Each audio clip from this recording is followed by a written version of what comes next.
नमस्कार, मैं हूं कुमार अनिल। अभी एक तरफ डॉक्टर अंबेडकर के अपमान का मामला शांत भी नहीं पड़ा है कि अब नया मामला सामने आ गया है। पूर्व प्रधानमंत्री मनमोहन सिंह के अंतिम संस्कार में उनको उचित सम्मान नहीं दिया गया, सम्मानजनक तरीके से नहीं किया गया। इस पर अब एक नया विवाद खड़ा हो गया है। कांग्रेस ने सवाल उठाया तो तुरंत ही भारतीय जनता पार्टी की तरफ से संबित पात्रा ने विशेष प्रेस कॉन्फ्रेंस किया और प्रेस कॉन्फ्रेंस करके उन्होंने कांग्रेस पर आरोप लगाया कि उनके अपमान के लिए कांग्रेस जिम्मेवार है। इसके बाद कुछ पत्रकार भी सामने आ गए हैं, कुछ लेखक सामने आ गए हैं और सोशल मीडिया पर एकदम से चल रहा है, कांग्रेस के खिलाफ घेरने की कोशिश चल रही है। और अभी ये जो बात है, भारतीय जनता पार्टी का इस मामले में मानना पड़ेगा कि उनका तंत्र बहुत मजबूत है और भारतीय जनता पार्टी ने जो आरोप लगाया कि कांग्रेस ने मनमोहन सिंह का अपमान किया, ये बात उनके समर्थकों में नीचे तक पहुंच गई है। अभी थोड़ी देर पहले भारतीय जनता पार्टी के एक कार्यकर्ता से मेरी बात हो रही थी, मनमोहन सिंह की चर्चा हुई तो मैंने सवाल नहीं किया था, लेकिन उन्होंने अपने तरफ से ही कहा कि मनमोहन सिंह तो बहुत अच्छे थे, लेकिन कांग्रेस ने उनका बहुत अपमान किया, कांग्रेस उनको काम नहीं करने दी। तो हमने कहा कि कौन सा काम नहीं करने दिया कांग्रेस ने उनको? तो अब इसका जवाब वो नहीं दे पा रहे थे, लेकिन कह रहे थे कि सोनिया गांधी उस समय असल में चलने नहीं दे रही थी, मनमोहन सिंह को काम नहीं करने दे रही थी। तो ये मैसेज नीचे नीचे तक जा रहा है। उधर कांग्रेस के तमाम प्रवक्ता और नेता वो कह रहे हैं कि सरकार ने उनको उचित सम्मानजनक तरीके से उनका अंतिम संस्कार नहीं किया और पवन खेड़ा ने अभी 6-7 पॉइंट उठाए हैं। इससे पहले राहुल गांधी ने असल में सवाल उठाया, तो उसके बाद भाजपा ने प्रेस कॉन्फ्रेंस किया। पहले हम बता देते हैं कि पवन खेड़ा ने क्या सवाल उठाए। बहुत महत्वपूर्ण सवाल उठाए हैं उन्होंने। पवन खेड़ा ने जो 6-7 बिंदु उठाए हैं, उसमें पहला सवाल ये है कि वो जो अंत्येष्टि स्थल था, अंतिम संस्कार वाला स्थल था, तो वहाँ पर सिर्फ डीडी न्यूज़ को जाने की इजाज़त दी गई थी और डीडी न्यूज़ का अधिकतर समय जो है वो प्रधानमंत्री मोदी और गृह मंत्री अमित शाह को कवर करने में लगा रहा और उनके परिवारजनों को पर कैमरा नहीं गया, उनको कवर नहीं किया गया। ये पहला उन्होंने आरोप लगाया और मीडिया को, दूसरे मीडिया को नहीं जाने दिया गया। तो एक तो ये पहला उनका था। दूसरा, उन्होंने कहा कि डॉक्टर सिंह के परिवार के लिए सामने की जो पंक्ति थी उसमें सिर्फ 3 कुर्सियां थी, तो वो उनके लिए बैठने की व्यवस्था करने में कांग्रेस के नेताओं को बहुत परेशानी हुई कि कैसे उनको बैठाया जाए। कई कांग्रेस के नेताओं ने अपनी सीट छोड़ के उनको बैठने की जगह दी। तीसरा उन्होंने पॉइंट उठाया, वो भी गंभीर है, कि जब राष्ट्रीय ध्वज पूर्व प्रधानमंत्री मनमोहन सिंह के पत्नी को, विधवा को जब राष्ट्रीय ध्वज दिया जा रहा था, तब प्रधानमंत्री मोदी और मंत्रिमंडल के दूसरे सदस्य खड़े नहीं हुए सम्मान में। फिर इसी तरह से कि चिता के पास परिवार के लोगों को जाने के लिए, वहाँ खड़े होने के लिए जगह नहीं थी, क्योंकि एक तरफ तो सेना के लोग थे, दूसरी तरफ जगह कम थी।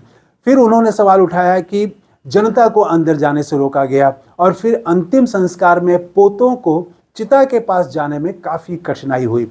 और फिर एक सवाल उठाया कि प्रबंधन बहुत ही खराब था और इसके चलते जो है गाड़ियों को बहुत दूर रोकना पड़ा और काफ़ी लोगों को परेशानी हुई।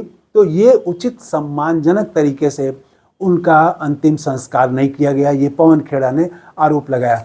और इधर संबित पात्रा ने जवाब में कहा प्रेस कॉन्फ्रेंस करके, उनका कहना ये है कि अंत्येष्टि का कार्यक्रम उसको रोका नहीं जा सकता था और जहाँ तक वो विशेष स्थल का सवाल है, समाधि स्थल का सवाल है, तो वो तो उसकी एक प्रक्रिया होती है, उसमें समय लगता है।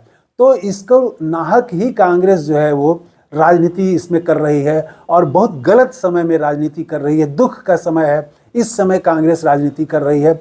और उन्होंने पलट के ये कहा कि असल में पूर्व प्रधानमंत्री मनमोहन सिंह का अपमान किसी ने किया है तो वो कांग्रेस ने किया है, और ये जवाब इनका आ गया।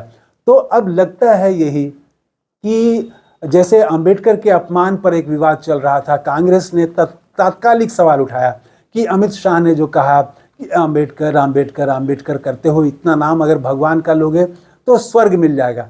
तो कांग्रेस ने इस पर जब हमला किया और माफ़ी मांगने की मांग की, तो भारतीय जनता पार्टी इतिहास में चली गई कि नेहरू ने क्या किया था, इंदिरा ने क्या किया था अंबेडकर के साथ में, पुराने 70 साल पहले की बातें लेके आ गई।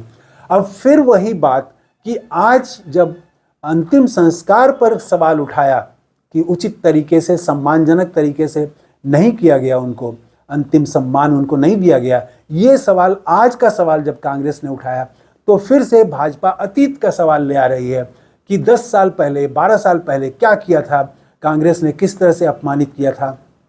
और यही नहीं, भारतीय जनता पार्टी के अलावा कई लेखक और कई पत्रकार भी इस मुहिम में जुड़ गए हैं।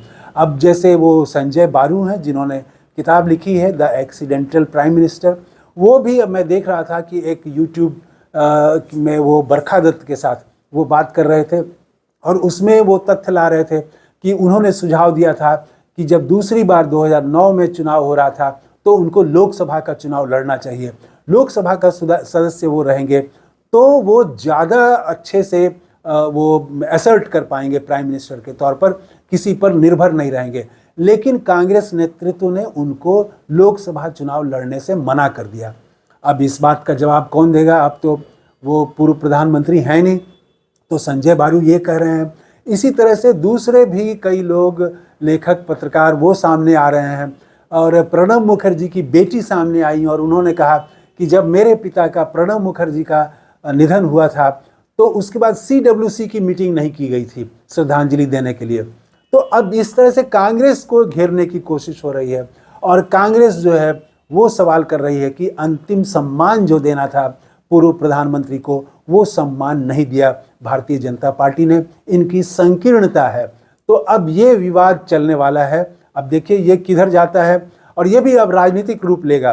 तो अब राजनीतिक रूप लेगा तो किसको फ़ायदा, किसको नुकसान, ये भी देखा जाएगा। तो ये चलेगा अभी। तो इस वीडियो में इतना ही। आपका क्या कहना है कांग्रेस और भारतीय जनता पार्टी के तर्कों पर, वो कमेंट करके ज़रूर बताइएगा। थैंक यू, धन्यवाद, जय हिंद।